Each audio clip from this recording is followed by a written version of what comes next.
The Ukraine has now invaded the Russian Kursk Oblast, which is a first in history. Apart from the conflicts between India and Pakistan, a nuclear-armed country has never been invaded before. An invasion into Russia has been a so-called red line and earlier triggered Russian threats of using nuclear weapons. It's now been crossed. First, we'll look back on history. Russia has been invaded a couple of times earlier in history, and the following 3 attempts to invade the country from its west all failed. It proved too vast a country. Charles XII ended with defeat at the Battle of Poltava in 1709. Napoleon ended with French retreat and failure after Russia's use of the scorched earth tactic, and after the French march into Moscow triggered a liberation war that targeted retreating French troops on their long march home. Hitler launched the largest military operation in human history against Russia, then the Soviet Union, in Operation Barbarossa. After the invasion forces were stalled and Nazi Germany lost the Battle of Stalingrad, they tried to seize the railway hub in Kursk, which also failed. Today the name is well known from this Battle of Kursk, and the rest is history. So, what is the strategic or tactical purpose of this current Ukrainian incursion into Russia, and what consequences may it pose for the war in the Ukraine? The Ukraine has earlier made a counter-offensive into the Russian-controlled areas by them called New Russia, as during Catherine the Great. The objective of the counter-offensive was, as with the attacks on the Kerch Bridge, to cut off Crimea and territories of its north in Cherson from land and resupplies. The counter-offensive in Zaporizhia Oblast has not been successful. Instead, Russian troops has gone deeper into eastern Ukraine and ended with larger numbers of troops and material on the battlefield. And to make their dominance even larger, they reopened a front towards Kharkiv in areas Russian troops earlier withdrew from. In the Russian offensive towards the city, we probably have a part of the explanation to why the Ukrainians decided for an incursion into Russian territory in the direction of Kursk, that is, making the Russian military reinforce areas and fight in territory far from the front where Ukrainian troops are struggling to hold their ground. This, though, already creates a few consequences and effects.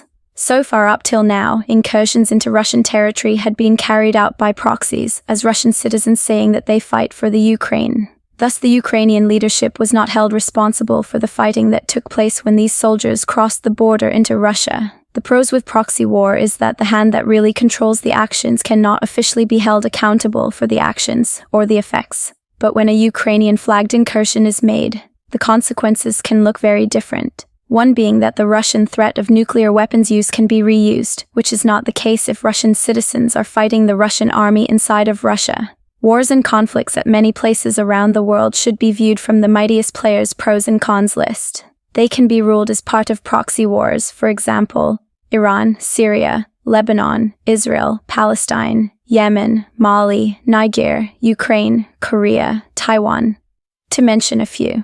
War and conflict is an onion with many layers. Since the fluctuation of U.S. support to the Ukraine and worry of what future the USA may hold within NATO and what it means for the military alliance in Europe, the Ukraine war might therefore also has its sudden changes. As Ukraine has become a dominant factor for the power struggle in Europe and the gathering for support is changeable, it may make the domestic Ukrainian leadership worried and thought needed to take matters into own hands. Effects of such actions may by NATO also be observed as trial balloons for future policies in a power struggle with the Russian nuclear power. A catch-22 is at hand. If Russia's convinced they can beat the Ukrainian army on the battlefield within Russia, the nuclear weapons threat may not come to mind. If it is not, the Ukrainian initiative, the test run, may gain formal support, which likely endanger Russian war efforts further and make the Russian leadership reevaluate the threat of a nuclear response. Unless the Russian army in the very near future gain tactical victories in the area, or use the situation to drain Ukrainian resources from elsewhere, to keep the advances in eastern Ukraine moving. If the incursion is a morale boost, what might losing the territory become? And if it becomes a place where hard-won resources goes to die, at what expense is it no longer worth to win a morale booster? Another aspect in this matter is the diplomatic journeys that Hungarian Prime Minister Viktor Orbán has made abroad recently, with focus on the Ukrainian conflict, as well as Slovakia's Prime Minister Robert Fico survived a murder attempt recently when he was shot, as did Donald Trump, who has said he will end the conflict within 24 hours if he is elected president. Hungary and Slovakia are, as EU member countries, still dependent on Russian gas. In 2023, Russia made around $8 billion on the gas sold to Europe. In the light of this, the Ukraine could of course destroy the gas pipelines that runs through its country, and they haven't. But now controlling parts of the Russian city Sudzha, they've made a point out of controlling a hub for Russian gas flowing into Europe through the Ukraine, and this is a serious statement. That the Ukraine so far has not attacked Russian gas pipelines domestically points to the fact of its dependence on EU support, as Austria, for example, gets 98% of its gas from Russia. Another way to see it is as a statement not against Russia, but against EU member countries that has been on the fence during the conflict. There's a film about the Nord Stream pipeline in Swedish on this channel. You find it in the description below. While we are at it, I'd like to thank you all a lot for your support to this channel. Another aspect to keep in mind, China recently joined a military exercise in Belarus close to the Polish border. The formation of a number of proxy wars as associated is taking shape in the wide open, so this is yet another aspect. In 1997, a commonwealth between Russia and Belarus was created, which in December 1999 became a union. Through this union state, Belarus became protected by the Russian Federation's nuclear umbrella, as has this nuclear umbrella been used as an argument to get more countries to join the union state. With the Chinese military in Belarus during a military exercise, it is obvious how the union state is bonding with China as a military, strategic, and strato-economic partner if the nuclear umbrella would be threatened. The Baltic Sea did recently, with Sweden and Finland joining NATO, become a NATO inland sea, and US bombers recently flew over the Arctic. This poses a threat to Russia's military and economic capabilities. It is also important to understand how Russian infrastructure deeply depends on railways. It is a vast country and railways has helped make it a little smaller, but it is also a way to avoid tolls imposed on trade since the days of the British Empire, and as economic sanctions are imposed on Russia, this infrastructure helps keeping some economic sovereignty. Putin's visit into North Korea is therefore not only a part of tying the countries closer together militarily, but also from strictly geopolitical economical factors. What Russia lacks is harbors that stay open all year, that don't freeze during winter months. That's largely what Crimea and Syria means for Russia, and so could North Korea. Trains in and out of the country is not all about passenger traffic, as you can see. The counterweight for a conflict to escalate or remain by choke points around the world, as around China or Russia, where countries engage in military buildups or open conflict, is to unite by trade. North and South Korea, for example, could be unified for the benefit of both countries. Even though it seems like a far-fetched idea, a unified Korea could become world's fourth largest economy, as North Korea has natural resources and South Korea the know-how to make use of them. Such unifications has happened before, as with East and West Germany becoming Germany. An economy a unified Korea would likely surpass as long as trade doesn't fall to the hands of greedy profiteers and power-hungry men that overexploits others. The common benefit of trade can unite people and lands. It is a known peacekeeper and peacemaker. Egoistic behavior where finance and trade is misused is likewise a known catalyst for war and conflict. Big businesses and big banks are oftenly bad brokers for peace, since history has taught us that they broker a peace where exploitation is cemented or maximizes their profits through war, as war too is a market for some. And peace and unity is bad business for those making money from war.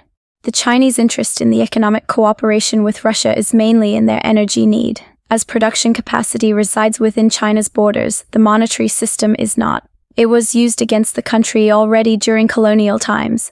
Russia could by China be used as a springboard to end the hundreds of years-long struggle with foreign profiteers involved in the country's domestic affairs. Its seas are encircled with strategic choke points, and that's why Taiwan is a top geopolitical priority for China. More of that in my film about Taiwan. Russia and China is also viewed by some countries in Africa, Asia, and America as such springboards for change. Like many Ukrainians who has felt the proximity of Russia or the Soviet Union views NATO and the EU.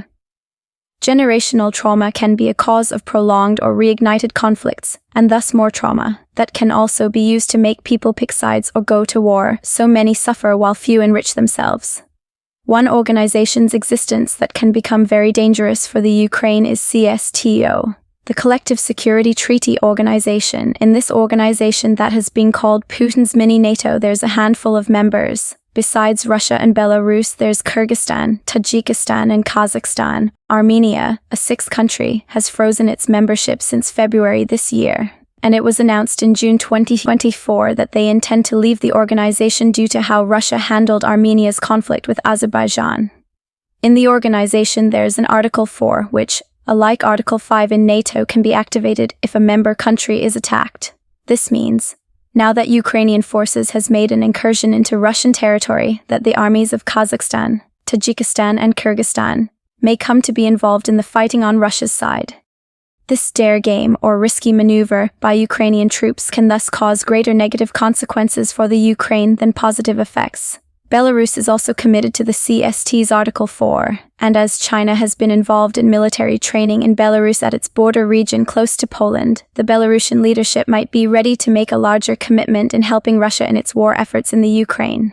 China's recent military activity could also mean a security guarantee for other CSTO member countries if they are asked to spare troops for a Russian counterattack on the Ukrainians, since a lot is happening in the Middle East. I also want to mention that Afghanistan used to be a non-member observer state in the CSTO Parliamentary Assembly, a role they lost when the Taliban took over again. But since then, Putin has named the Taliban an ally in fighting terrorism, so their standing may change again. I want to thank you all for watching this video and for supporting the channel. I appreciate all your support here and on Patreon. I hope you share this, subscribe, comment, and press the thumbs up so YouTube's algorithms recommends this film to more viewers out there. Thanks a lot. Until next time, take care.